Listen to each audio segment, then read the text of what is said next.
I'm just one piece of it. Part of the reason I came here, on the interview process, went to dinner with Coach DeBoard, and I couldn't have been more impressed. And that's a guy who gets it. He understands in the days of it's not all about numbers and stats, and I think I can complement him in that way, and he can complement me in that way, and together I think we can put together winning units that'll complement and work with one another. Well, how are you going to evaluate what you have in terms of, are you going to go off last year's film? Are you going to go kind of a clean slate with guys and wait to see them in the spring, or how are you going to kind of go about that? That's a good question. Both. It's funny. I look forward. Recruiting's of the utmost priority right now because we only have till the signing date. But at the same time, since on the days I'm not recruiting, I plan to watch most every game. I've watched the bowl game already. Not most every game. I'll watch every game and make my own assessments. And one of the things I've done every time I've gotten a new job is reached out to each of the players and spent some time trying to develop a relationship with them. Tell me about your family. How'd you end up at Tennessee? What's important to you? Are you a good player? Can you help us win? What do you see your role? Things like that. And I think that, and also share with them my vision and how I see this working out. And then, yes, to answer your question, through winter program, through spring ball, through the summer and summer camp, we've got a long way till App State. So, I'm going to take my time. I'm going to be patient.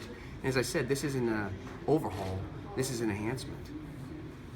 Talk about that a little bit. You mentioned how this isn't a rebuild. What's different about a rebuild? What are you looking forward to about the fact that you don't have to sort of start from scratch on this one? The fact that it's a good team. I mean, sometimes you take a job, and you take a job because the team was 1-11, and suddenly it's a disaster. But I don't see that here. The core values are in place to be a good team. The team, like I said, I watched this team closely from a distance, I should say, go from 5-7 to 7-6 and destroy Iowa in the bowl last year.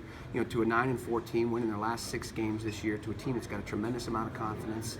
That I think that was really appealing to me. And so, to me, I think the thing that you got to come in. A lot of these players have had success. These coaches have great pride, and they're really good coaches.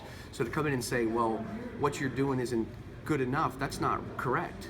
I just can be a piece of that puzzle and help maybe take it to the next level, from 9 wins to 10 wins or 11 wins to Atlanta in the first Saturday in December. And I understand that's what the expectations are, and I'm excited about that. That's really part of the reason and the appeal to me. Bob, do you normally sit in the press box, or you on the sideline? I've always sat in the press box, but that's, again, with this staff, that's to be determined, because I think the previous defense coordinator was on the sideline, and that was something we discussed. We literally discussed everything from how we practiced to sideline organization, just like you talked about. And it's fluid at this particular time. I think almost like you do with your players, you try to put your players in the best position to be successful. I want to put the coaches and staff in the best position to be successful. I think in the past, Willie'd been in the box and the other coaches have been on the field, and that's something that's still to be determined. And, I'm a veteran. I'm a big boy. I can figure this thing out from the field and in the box. If you have someone in the box that you can trust, certainly you see better, and it's a little more sterile environment in the box. But the advantage of being on the field is you get to look the guys in the eye. You get to make the adjustments. With tempo teams, sometimes there's a little less in the communication process as well. You talked about making sure your defense is at its best when the game's on the line. How much was that brought up during the interview process? This team blew a few leads last year, and how do you make sure that happens? Make sure they're playing the best that's I mean, I'm aware of Let's look at it from a positive perspective. This team was 9-4 and lost 4 games by a total of 17 points, and 2 of the teams they lost to were playoff teams. There's pretty good potential here.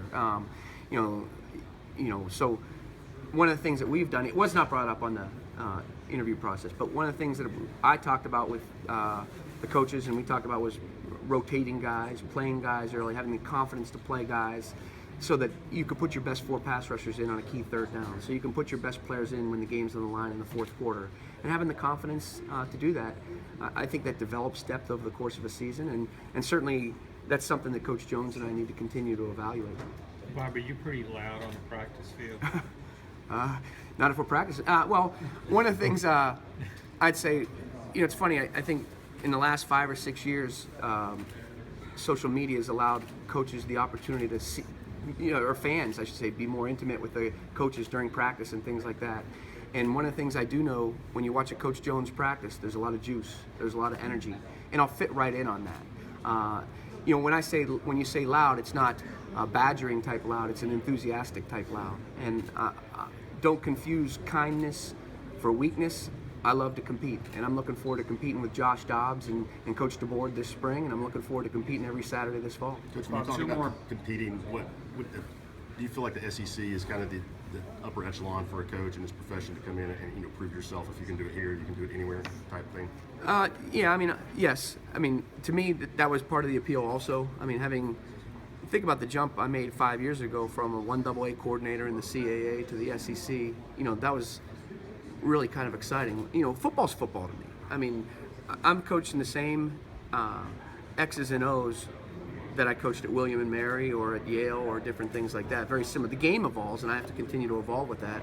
But certainly the SEC is the best that college football has to offer. I think 9-2 this year in the postseason. Certainly, I think 5 teams finished in the top 25 or something along those lines. 5 seasons already in the way too early top 25 for next year. So I know the expectations are very high, and to me that was, if you want to, in this profession, I think that's the ultimate goal, to have the opportunity to compete against the best that there is. Talk about texting with Everybody else. Did Jalen let you know that he was coming back? I guess you're familiar with him, so you understand how good of a player he is. Were you pretty excited when he, I guess, when he Oh, I'm very excited. To me, I mean, I get the impression he and Dobbs are sort of the undisputed leaders of this group, and Dobbs on offense and Jalen on defense, and we had a relationship, and then finally, when we thought this was going to happen, he and I started talking, and I'm very happy that he came back, and I found out officially, just like you guys did, I guess what he did, a tweet or something along those lines a couple hours ago, but I sort of had a feeling he was coming back. I mean, I don't think we'd have been talking last night during the game as much. I think he kind of said, hey, why don't you give this guy a call? Why don't you give Kirkland a call? So. Dustin, that was actually my last one. question too. I was going to ask Robert. So. All right, did you hear back from any of the, and a lot of people at Vanderbilt, obviously, from your time there, I guess administrators, former players, any of them send you messages like, congrats, but why Tennessee?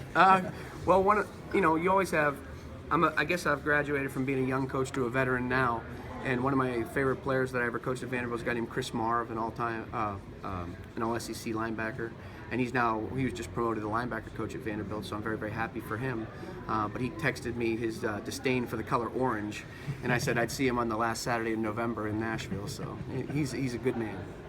Okay, guys, we're gonna